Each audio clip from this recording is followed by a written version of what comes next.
Hello, my beautiful and shredded scholars. Thank you for joining me. I hope that you're having a blessed day, and I'm so glad that you could make it. I want to take you through my journey towards the handstand push-up and give you a little bit of the reasoning as to why this is my current fitness goal. I made a video a couple weeks ago saying that I wanted to do a handstand push-up this year. I've never trained for the handstand. I've been doing calisthenics for 12 years, just getting strong in dips, pull-ups, overhead press, muscle-ups. Never focused on my handstand though. I really love the barbell overhead press, even dumbbell overhead press in the gym. I think it's a great exercise. However, the convenience of a handstand push-up is something I just can't get past. Not only that, it is extremely impressive to have that amount of coordination and bodily control. I think it displays mastery to a magnitude that you just can't get with a heavy, strict press. Now, I've seen people that can strict press their body weight, and yes, that is a feat of strength. But I believe that a handstand is far more impressive whenever you throw in a handstand push-up. It is a display of not only strength, but also stability, because you have to coordinate that movement and balance every aspect of your body to perform it properly. That's why I'm training the handstand push-up. Another reason why handstand push-ups are extremely convenient is because there's a few key movements that you need to have a well-rounded training program. First and foremost, you need a vertical push. Think of an overhead press, think of a handstand push-up as your vertical press. You need a vertical pull. Think of your pull-ups or your pull-downs as a vertical pull. You need a horizontal push. Think of a bench press or a push-up. You need a horizontal pull. Think of barbell rows or dumbbell rows, or a rowing machine where you're sitting down and pulling the cables. You need these four foundational movements. You could argue that dips are a vertical push, but they don't train the shoulders and the upper back in the same way that an overhead press does. So by training the handstand push-up, it gives me the ability to work the muscles that are involved in a vertical push without any gym equipment. Just the ground, that's all I need. The ground is always with us. For every one of you out there that's like, I don't have access to the gym, do push-ups, do squats, do lunges. These things take no equipment, and burpees will kick your butt. You know, I know there's a lot of hate on burpees these days because people are so focused on being bodybuilders, but if you just want a good workout to be a healthy human being, you want to be able to get up and down off the ground efficiently, burpees are great for you. You could do a lot with just the ground. So adding the handstand push-up into my arsenal is a way of diversifying my portfolio from a training perspective. If that makes sense. I hope I'm not getting too esoteric here, but having the option to train the handstand push-up rather than a barbell overhead press means that I can spend more time at home with my wife and our son. So for me, it's a huge win. Not only is it something that I have seen and admired for a long time, it's something that is going to fit into my schedule, that's going to allow me to maintain my muscle mass, build strength, build stability, create just that much more control over my body. And I think that is going to cultivate perseverance. I mean, it already has. I have to do tons of repetition to really get a good hold on a handstand. So you build the perseverance by putting in the reps. It builds strength in that position like you don't get with a barbell overhead press. It conveys a sense of confidence in your balance. You know, a lot of people don't think about their balance, but I've worked with people that are in their 80s. You start thinking about balance when you're at that age because you don't want to fall, you don't want to get hurt. But think about how much better your stability is if you start at a young age. I'm 22. I'd love to be doing handstands in my 70s.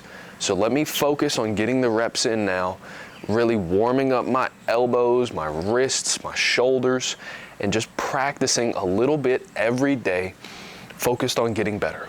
I do believe that I can do a handstand push-up this year. It starts with small daily investments. I'm just getting quality reps. I used to skateboard, so I'm going to use a skateboarding analogy. Let's say you're trying to do a kick flip. It's a trick on the skateboard. You're not going to practice past the point where you become sloppy, right? Everybody knows that fatigue is what we're fighting against. You want to go in the gym, you want to stimulate growth. You might have a few good sets where you can really push yourself, but past that, the quality of your performance just deteriorates to the point where it's actually detrimental to your progress. Deteriorate, detrimental, they go hand in hand. If you're overtraining, those last reps are actually going to hinder your progress because you're going to be training bad technique. That's how I'm approaching my handstand push-ups. I'm training just the handstand now because that's what's manageable for me.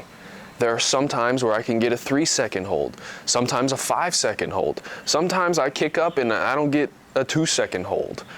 But over time, I'd like to progressively get to where I can do a 20 or a 30-second hold. A minute. It's building up time in that position, building up repetitions, learning how to coordinate the movement, how to kick up, how to control, how to breathe, how to brace. These things take time. So if you're started on any fitness journey, it could be the goal to get to the first pull-up, the first push-up, the first dip, the first bodyweight squat, whatever it may be, take it slow. Take it in manageable chunks, right? There's the old saying, how do you eat an elephant? Well, you eat it one bite at a time. I'm gonna go ahead and get into the routine, and I'll tell y'all a little bit about what I have learned so far, because it may help you on your journey towards a handstand or a handstand push-up if that's where you are. As far as warm-ups go, I like to focus on my wrists and my shoulders. Right now, you just see me shaking it out. Nothing special about that. I'm literally just jiggling the arms from here. A little bit of movement through the shoulders. A little bit of movement through the chest. I call this one the butterfly or the Michael Phelps. Back when I was a swimmer, this was one of my favorite shoulder warm-ups. Really gets the chest open, gets the posture right. Then I'll go into these. These are large circles.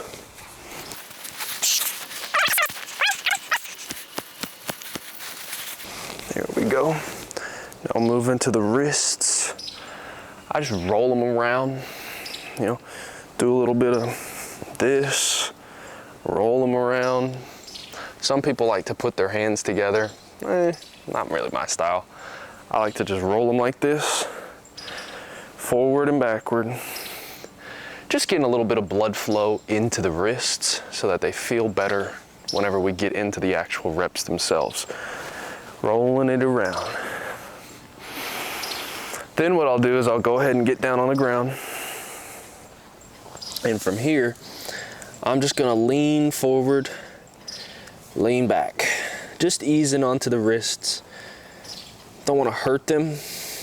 Ease forward. Ease back. Then I'll go to one side, then to the other, then to one side, then to the other. Just easing forward, easing back. Getting a little bit of movement into those wrists is always good before you start. That's probably gonna be the biggest limiting factor for most people on push-ups. I know it is for me, certainly. Your wrists will get sore before anything else. So just warming them up properly always helps.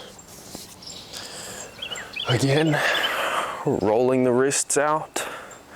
All right, I do believe we are ready for our first attempt. The thing with this is I like to go in little sets. So I'll do a couple reps, rest a little while, do another couple reps.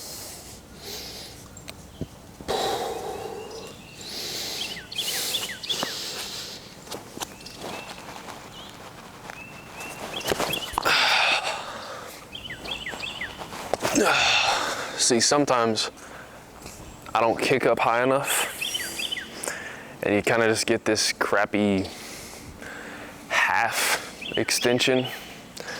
The goal is to kick up and then point your toes and extend and squeeze your glutes and really lock out at the top.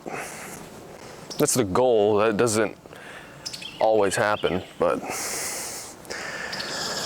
the only way to get better is to try again and again and again. See, that wasn't nearly high enough of a kick. That was a little bit closer.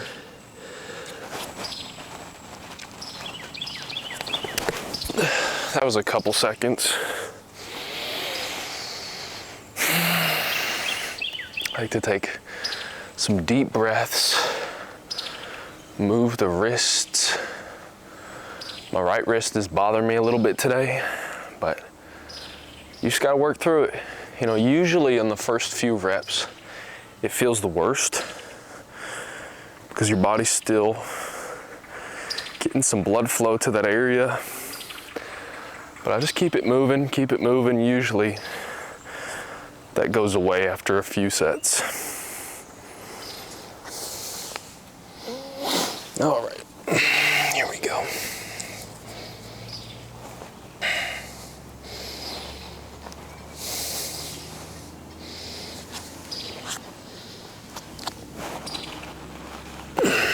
Not high enough. Neither was that one. Nor was that one. Okay, sometimes you just gotta call it and say, that ain't it. Not a good set. Stand up, regroup, hit it hard later. I overkicked it. It's finding that sweet spot of how far to kick up without kicking over.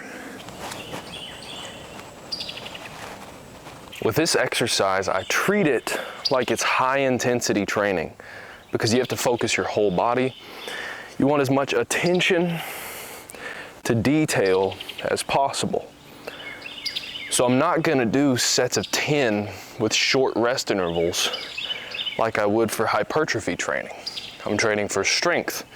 I'm training for the skill. So I need to be fresh every attempt. That's how I'm gonna make the most of my training. So you'll notice I'm taking a little bit of rest in between every few reps just to regroup, to refresh, so that I can really apply myself to each attempt.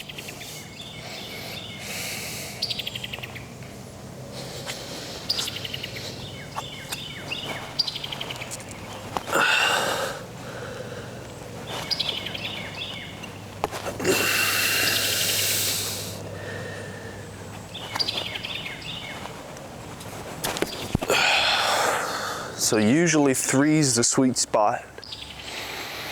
There are some times where I get stubborn and I want to do more than 3. But I'll take about a minute or 2 after every 3 reps just to relax.